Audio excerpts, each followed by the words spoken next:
यामध्ये झालेली घटना अतिशय दुर्दैवी आणि दुर्भाग्यपूर्ण आहे. अशा प्रकारचे कलावंतांवर हल्ले होणं हे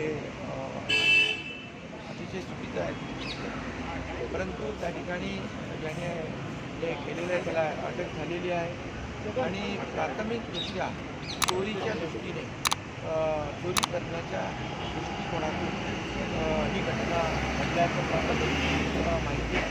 परंतु यामध्ये अगदी पोलीस आणि गृह विभाग या संपूर्णपणे मुळाशी जात आहेत आणि सैफ अली खान यांच्या कुटुंबाला देखील सुरक्षेचा त्याची सरकार काळजी घेईल आणि इतरही जे आहेत लोक त्यांची काळजी. शेवटी सुरक्षेची काळजी प्रत्येक नागरिकाची ही आमची जबाबदारी आहे सरकारमध्ये. त्यामुळे अशा घटना पुनरावृत्ती होऊ नये यासाठी देखील आम्ही पूर्णपणे